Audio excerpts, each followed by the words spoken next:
After spotting Muzan and calling him out both to let the other Slayers know, but just from general rage, Tanjiro finds himself paired up with Giyu inside of the Infinity Castle. This has been a long time coming for anyone wanting to see this duo in action together.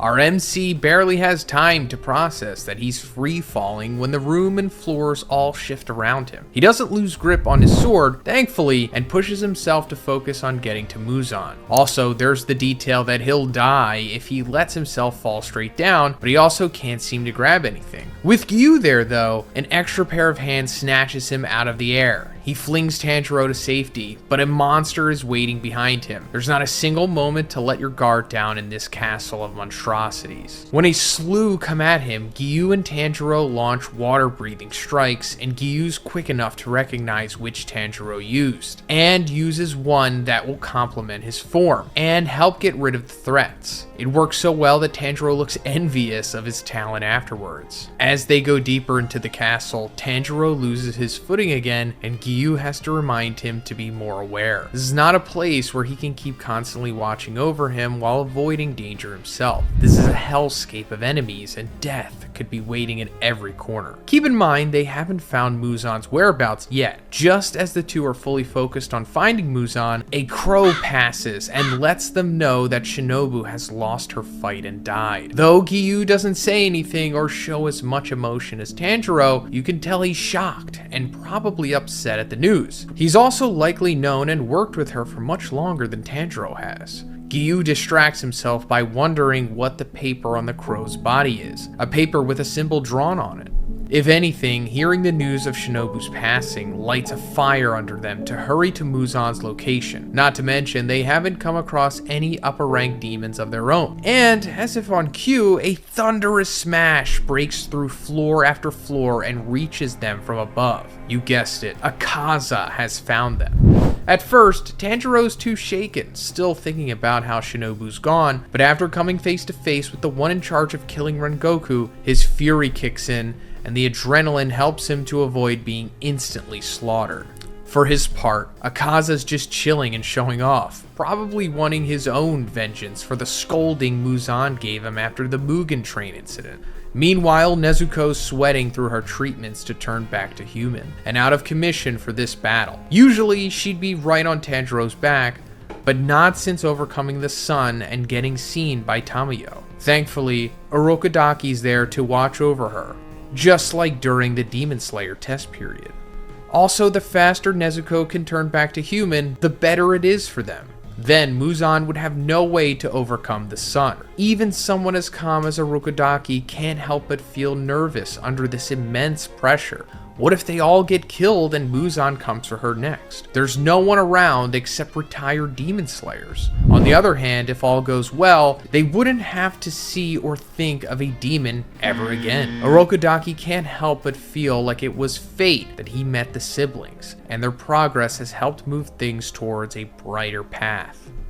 As much as Nezuko struggles, Tanjiro does just as much now. He's gotten better at using Hinokami, and even flips over Akaza's monstrous speed and slices him without injury. Giyu watches with awe, which is already a compliment to his skills. As Tanjiro briefly celebrates dismembering Akaza, he forgets how fast-paced this fight is. Another blow is coming his way, aimed for knocking his head clean off. Even so, Tanjiro counters with another sun-breathing move that reaches Akaza's head this time. Giyu can't believe how much this kid, who was begging in the snow, has grown so much. And honestly, neither can I. If they still needed to replace Hashira, Tanjiro would be the next candidate, especially with the mark he's triggered for him and others. I guess it's debatable that Tanjiro is undoubtedly Hashira level at this moment. It's also so impressive that Akaza goes back on his words from that memorable day and admits Tanjiro is strong. That also means that he's going to take Tanjiro seriously and go all out now. With a smile, no less. Giyu enters the ring after seeing the exchange and goes straight for Akaza with his best water breathing technique. Having fought so many Hashira, Akaza happily shares that he hasn't met one in 50 years. And we can assume it wasn't a Rokodaki or he'd probably be dead. Plus, Giyu uses an attack Akaza's never encountered before. On his end, Tanjiro tries to jump in and nearly gets chopped into pieces, if not for Giyu getting in between the fatal blow and adapting like he's so good at doing. That's when Akaza applies his compass technique with his legs next, drawing blood from Tanjiro just from a graze. In case you didn't know, leg attacks can often be stronger than arm ones due to the muscle structure there. Just like in his fight with Rengoku, Akaza starts to make conversation, trying to get to know more about Giyu, and as he's prone to do, Giyu brushes off his demands to reveal his name. That just gets the demon more interested in him, adding another level of challenge to the fight. But whether to separate the two slayers or not, Akaza unleashes a fearsome attack on Giyu. It launches him through a wall after all, too far to even tell where he lands. It kind of looks like a Chun-Li move. So, Tanjiro's left to fight on his own, but also inadvertently tells Akaza Giyu's name. Even so, Akaza's pleased with the growth that Tanjiro's shown, but insults Rengoku by saying his death was necessary for it. His denial of the weak being of any worth just rubs Tanjiro the wrong way. It's as if he's saying thanks to Rengoku's weakness and subsequent death. Tanjiro was able to overcome a worthy and strong adversary, and no weak person ever had mounted to anything. Tanjiro, of course, disagrees and points out that everyone starts from the bottom to become their best self over time. No one's born strong, and if you ever wondered what a truly pissed off Tanjiro looks like, this is it. The same way Tanjiro's gotten mad, Akaza doesn't like him and can't pinpoint why. It's not about weakness anymore, just his whole existence grates on his nerves like nails on a chalkboard. A person from behind him touches his shoulder and he tries to strike it down. That makes Akaza even more annoyed. He uses a combo of deadly attacks to try to end Tanjiro while avoiding serious injury. Tanjiro tries to figure out Akaza's ability to predict his every movement after a flashy move that tricks Akaza's eyes and distracts him slightly. We switch to Senjuro praying for Tanjiro and his father. Of course, he doesn't know Tanjiro's facing the killer himself. Senjuro also sent a letter about sun breathing that hasn't arrived yet. Akaza grabs Tanjiro's precious sword during a Hinokami move no less. So Tanjiro headbutts him to try and break free, but Akaza holds fast after each blow, until Giyu returns with a flourish and slices both of his forearms off to free the blade. Also, Giyu's joining the Angry Boy Club, since it took so long to get back to them. Normally, Giyu doesn't have to struggle to win, but this is the first time his life is truly on the line. He has to take it seriously. It triggers the coveted mark to appear across his cheek, and with it he's faster and more zoned in. But Akaza just adjusts and speeds up, as any good fighter would, enjoying himself entirely. Seeing this, Tanjiro starts to panic because he knows that Akaza's stamina will outlast theirs, and that could lead to a bad end for them. He goes back to trying to figure out Akaza's way of making such precise attacks and reacting in unreasonable situations. Maybe he has eyes at the back of his head. A sudden flashback offers some clarity to the predicament. Of all people, Inosuke explains to Tanjiro how he can tell when someone wants to hurt him. Or is he even looking at different parts of his body? Without killing intent or any malice, it couldn't be sensed though. Like how the grandma kept freaking out when bringing food. While still trying to figure things out, Tanjiro jumps back in, but he stopped right away. Akaza aims to destroy his inside, but Tanjiro counters and protects himself while Giyu also attacks. After doing some word association and linking the facts, a light bulb goes off. Eureka! He's got it.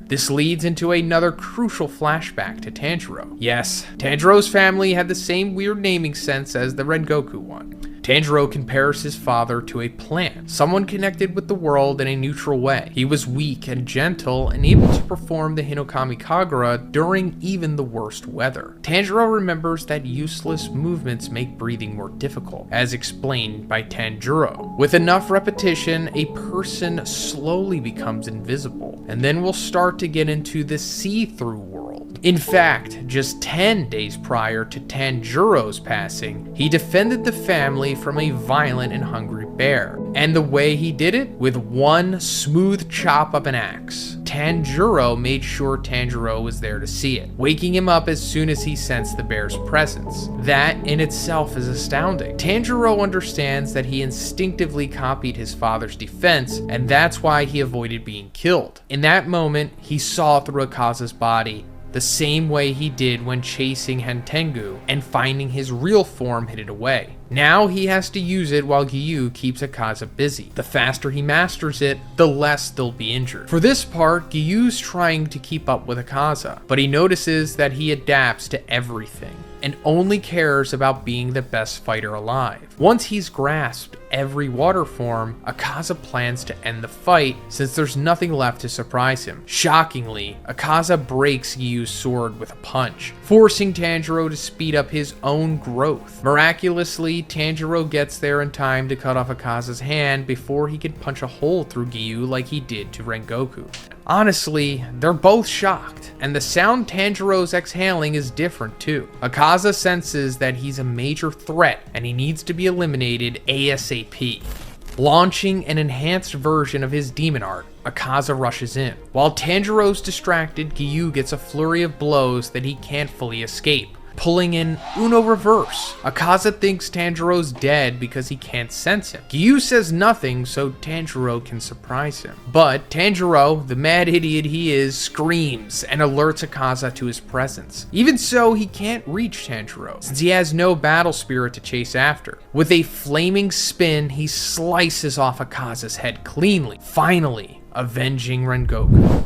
Evidently, Akaza's stunned at someone with no battle spirit, considering even newborns have a bit of it. Coincidentally, Akaza describes Tanjiro like a plant, the way Tanjiro said his dad was. Regardless, his fighting senses can't make head from tails, and it doesn't dissuade him because he's learned to adapt and overcome anything in a battle. And as you can see, he's processing all this with his head cut off. Akaza's convinced that Tanjiro reached the ultimate skill for fighting that he's been trying to achieve for decades. That aside, since Akaza's head didn't fall off, he's holding it on to reconnect it somehow. So Giyu knocks it off with his broken sword, similarly to how Tanjiro pierced Akaza's body after Rengoku's loss. Still, Akaza's body's not fading because his will to become the best burns inside of him. The two Slayers are too exhausted to keep fighting, desperate for this to be over. But nope, it's time for the bonus round. Akaza sends out his field of vision again. Not just that, but he's trying to acquire a new strength even after a major loss. In a flash, Tanjiro gets knocked out,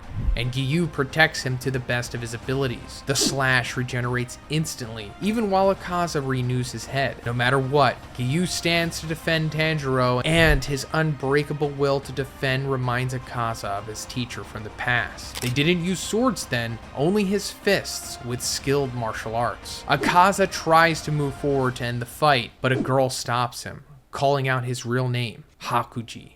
Two faceless people stand in front of a dojo with an idyllic backdrop of sakura leaves and mild weather. At the same time, Giyu's forcing himself to stand, but he's losing control over his senses. He doesn't want to stop though, because he won't lose another person after his sister and Sabito. In many ways, that reflects on how Tanjiro insisted on stopping Akaza from killing Giyu with his fist. Inside Akaza's mind, the girl continues to pull on his arm to get him to let go of this violence. He won't stop. Can't, because he needs to be strong enough to bring the medicine for his father that he failed to do so long ago as a human. Okay kids, it's story time. And by that I mean it's time to see how Akaza was beaten by the magistrate because he was stealing medicine for his dying father. They were too poor to afford it, and he couldn't have earned the money fast enough through work. Also, the tattoos that cover his body as a demon reflect the same sins he committed when human, and how it worsened with time. After his third strike for pickpocketing, Hakuji got lashed 100 times at the age of 11, and even following threats of his hands being cut off, he still didn't want to stop.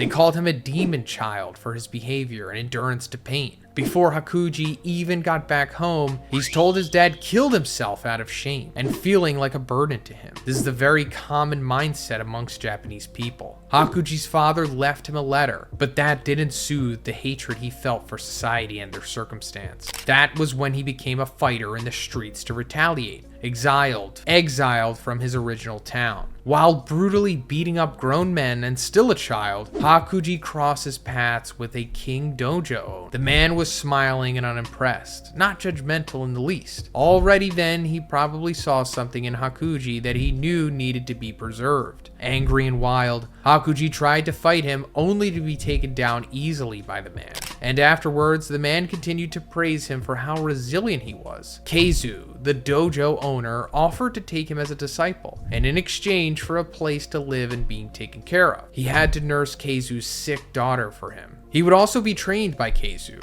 since he had no other disciples. Hakuji wonders why he trusts a criminal from Edo with the care of his precious family member, but he pointed out that he took him down not too long ago, so there would be no worry. Once Hakuji came face to face with Keizu's daughter, Koyuki, not only he saw his father's frail body in her, but the same sickness that he wanted to help but failed to do so. It was a chance for redemption, and it would allow him to respect his father's dying wishes. I'm sure it didn't hurt that she was such a cute girl as well, so innocent and pulling at his heartstrings. Curiously, Hakuji wonders why sick people apologize for things they can't help. He even seemed annoyed by Koyuki constantly blaming herself from keeping him indoors. And yeah, her body was so weak he had to watch over her every moment of the day to make sure she improved. But so what? She was the one suffering, not him. So it was easier to help her since he was older now. Hakuji even made plans with her to go with him and see fireworks, even if it meant that he had to carry her. As it happened, Keizu got this dojo from saving an old man, and had similar kanji in his name that referenced their protective natures. And the reason that he was alone with Koyuki was due to the next door dojo harassing him and the students constantly. They wanted the land, and did whatever they could to try and force Keizu's hand, but obviously he hadn't given in yet. At 18 years old, Hakuji and Koyuki were close, and she was getting better thanks to his care for her. That influenced Keizu's decision to have him take over the dojo and marry Koyuki. And don't worry, she wanted to. It wasn't an arranged or forced marriage in any way. Rightfully, Hakuji was surprised they wanted him in their life, since he wasn't expected to achieve anything, and used to be a violent criminal as well. Their happiness was short-lived, sadly. While Hakuji went out to visit his father's grave, telling him the good news about his upcoming wedding and extended family, a terrible tragedy occurred.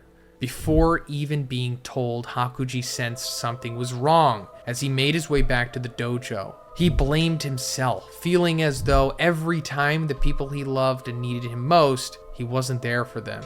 A short flashback to Koyuki reveals they did get to watch the fireworks together, and that was part of why she was happy to marry him. He kept his promise and didn't give up on her. Her mother saw no future for her and killed herself, leaving her alone with her father. Likewise, Keizu blamed himself for her burden and probably didn't expect his daughter to live long either. But here she was, with Hakuji having brought her back to life. She was the one who proposed to him as they watched the fireworks. Right then, Hakuji promised to protect her for the rest of his life. And, well, with her and her father poisoned by the well water, just because the dojo next door wanted their land, it's not hard to guess what happened next. Hakuji, devastated and reverting to his violent ways, went to the rival dojo and killed them all with his bare hands. That is, he killed the 67 people that were there with nothing but his fists. It was such a brutal attack by one man that the magistrate's office didn't believe the report. He smashed them, crushed them, eviscerated them like a wild animal rather than a human. The maid who discovered the body scene lost her mind, and the records were considered lies because of how impossible they sounded. Eventually, the record of the entire event was thrown out because, come on, who could rip people limb from limb with their bare hands? Afterwards, Hakuji left the dojo, wandering aimlessly, covered in the evidence of his crimes. Whether any of that blood was even his own is a mystery. That moment, Muzan came looking for him, expecting to find a demon. He sounded bored, but looked intrigued by the prospect of turning this man into a force to unleash upon the world. Even standing in front of Muzan, Hakuji feels nothing but aggression, planning to move him out of the way. Muzan forcibly turns him, erasing the memories and pain, and pushing only the need to be the strongest to the forefront of his mind. That is when Akaza was created. In his mind, Akaza's painfully aware that he can't go to a good place with his loved ones because of what he's done. Even so, he spitefully appreciates remembering his weaker self in the past, reminding him of his own weakness that he's tried to overcome. With a jolt, Tanjiro wakes up after passing out in the broken wall. He's just in time to see Akaza's head growing back slowly, his skull's looking more like popcorn kernels being heated up than a head. And just when he's about to kill Giyu, Tanjiro's scream snaps him out of the thoughts. Charging up sun breathing, Tanjiro swings, but he loses the grip of his sword from weakness, and it goes flying. This would be really funny normally, but right now, okay, who am I kidding? It's still super funny that his sword escaped him like that. Tanjiro seems frustrated with the turn of events, so he hits him with bare hands instead. And it happens to be the perfect thing to do. That blunt strike reminds Akaza of his master and his kindness, and how he reformed him thanks to a beatdown in the street. Akaza realizes the true weak people he hates are the ones who do things in underhanded ways and don't show their true intentions. But they also can't wait to see what the future holds and betray their sword, like him disgracing his master by killing 67 people. Or not starting over with a respectable life like his father wanted. Instantly, he understands who the real weak one deserving of death is: himself. Meanwhile, Tanjiro's worried for Giyu's life because he doesn't know what Akaza's cooking up, and his head is almost fully back. They both go tumbling in a pile when Tanjiro races to save him, and Akaza smiles one last time towards him. He doesn't aim his destructive power at them, but instead inward. Tanjiro smelled the gratitude coming from him, but without speaking to Akaza, he can't understand the reasoning for it. Unintentionally, Akaza's body keeps pushing to regenerate against his will, even though he lost in an honorable way. Tanjiro outdid him fair and square. Akaza walks towards his father, apologizing and worrying that he might still be suffering in the afterlife. But his master says they forgive him even after everything. Not that it changes the fact that he can't go with them to heaven. For a brief moment, Muzan tries to force Akaza back to his side, pulling his hair like a true abuser. In his eyes, Akaza should continue serving him and become the strongest. The brainwashing nearly works until Koyuki goes to meet him with kindness, cradling his head and offering warmth. She even calls him her husband, despite them never making it to the wedding. Akaza cries, and Hakuji's self is revealed through the tears. He dissipates like ashes, still crouched and holding Koyuki close to him. Akaza returns home to his father, his master, and fiance waiting for him too. In the afterlife, Koyuki joins him in hell, so he won't be alone there, their bodies covered in flames. Tanjiro's so glad that it's over, he looks on the verge of tears, wanting to get to Tamayo next to help her with Muzan, but his body's too exhausted and it shuts down, with Giyu following suit but with more style. He's at least leaning on his sword and not flat on his face. The crow reports their win to everyone, and their sleeping status too, maybe in case anyone is around to defend them if another upper moon shows up unexpectedly. And that's it for the next part of the Infinity Castle. For my next video, we'll be going into the next Demon Slayer fight, leading on to the final battle with Muzan. If you like this video, please give it a like, and please subscribe for more. Have a great day, guys. See you in the next one.